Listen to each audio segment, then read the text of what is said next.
Everything I Have Is Yours is a film that takes its starting point chart hit records from the 50s and 60s, specifically 1952 to 1962, the very early period of the charts in the UK.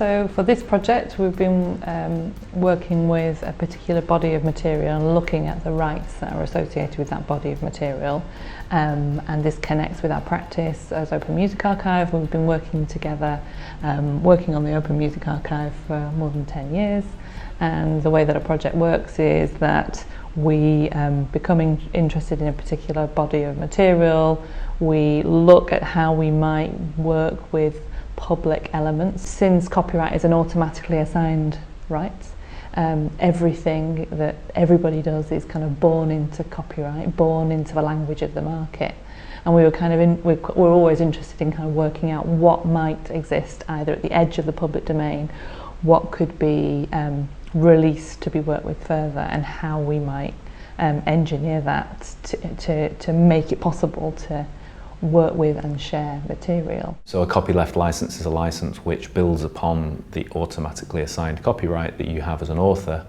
but rather than copyright which restricts something's distribution and says this is mine, you can't use this unless you ask my permission, copyleft kind of flips copyright on its head and actively invites people to share and distribute and remix and reuse that material, as long as they then use the same license with their new creations that they've used with that material. So in a sense there's a kind of viral logic embedded within copyleft which kind of keeps things open. To be with you, be with you, to be with you. Working with a group of musicians who listened to those tracks when they were growing up, so we were thinking about the original teenagers, and the film follows those musicians as they interact with digital technology to kind of recall archive sounds from their teenage pasts. So before we arrived at the workshop with the musicians, we collected together shellac and vinyl records, singles from the charts from 1952 to 1962. So we bought hundreds of these records from eBay and from Discogs and collected these together and digitized them. And then we used computational processes to dissect those music recordings into individual sounds. So it's the sound of the record that's in the public domain rather than the composition. So we were interested in kind of accessing these individual sonic events, these individual notes, chords, breaths, echoes that kind of exist within this music, and create a whole series of new loops with those records.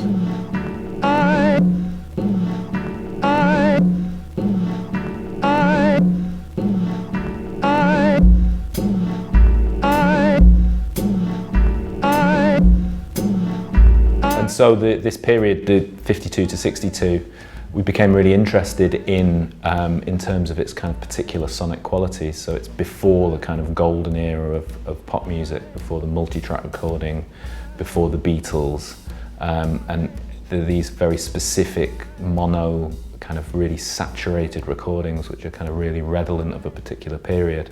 We were thinking of this term Steve Goodman comes up with, which is this idea of déjà entendu, or the already heard. So it's kind of like thinking about the kind of sonic equivalent of déjà vu, that you kind of hear a sound that you can't quite place but it has specific resonances which recalls something that kind of almost jolts you into a particular moment, but it's not particularly clear what that moment is.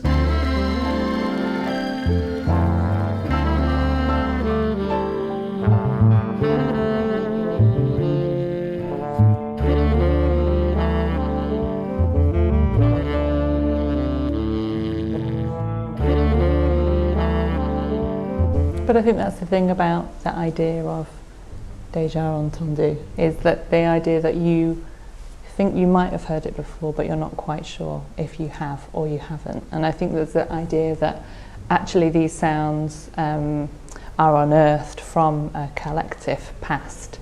And also they're not sort of one-to-one identifiable, so they have been morphed, they have been changed, so they kind of become something else that we might all collectively remember.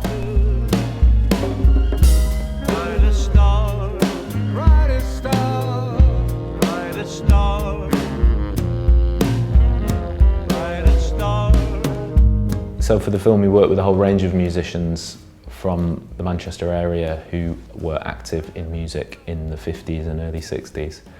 And they were playing in a whole range of bands, a whole range of genres. And we worked with a whole range of people who were amateur musicians, maybe played in bands at school, people who were kind of involved in cutting records and actually, making music more professionally.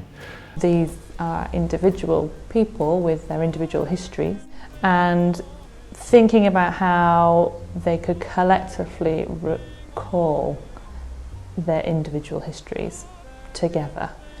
The film is a kind of fiction and a kind of a sum of its parts, really. Everyone plays their individual roles and everybody worked together as a community, as a family.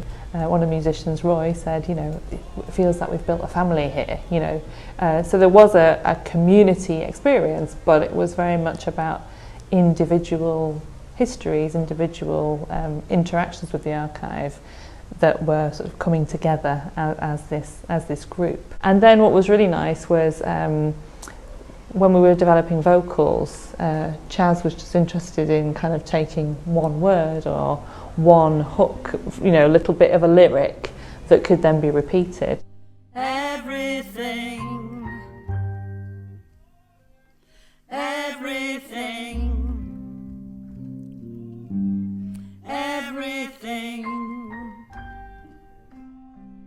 And so often through the films you would just hear like one word, like because, or half of a sentence, to be with you, or everything, and that these then became kind of fragments, really, or kind of clues to what you were listening to. Hopefully contain the essence of the whole of the sentiment of the track, but it's all boiled down to one word or one sound or one breath.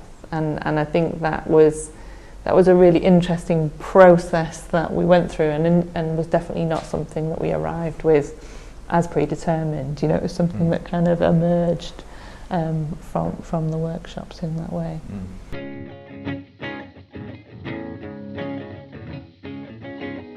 So we see two spaces. We see the musicians playing within this kind of rehearsal, performance, recording space that kind of hovers between these different functions, I suppose, with the camera continually tracking through this space.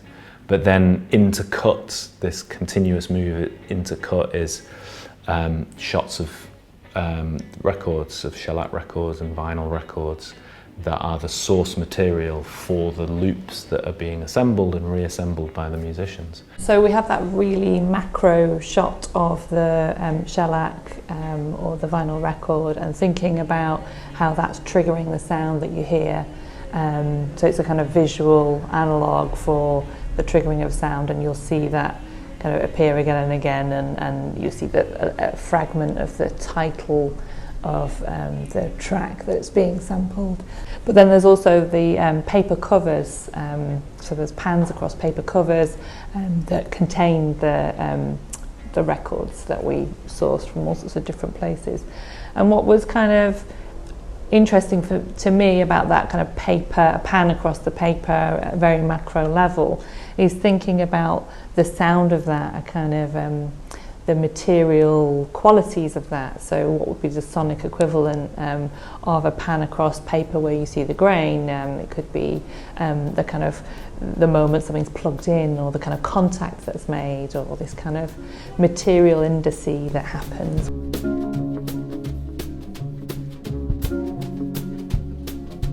Those pans across the paper, and that they kind of help to give a kind of reset as well. So it's kind of a moment for a breath, or a moment for a kind of a pause before we kind of enter the next phase of the film in that sense. And I suppose that's how it is. It's kind of a series of phases rather than kind of beginning, middle and an end.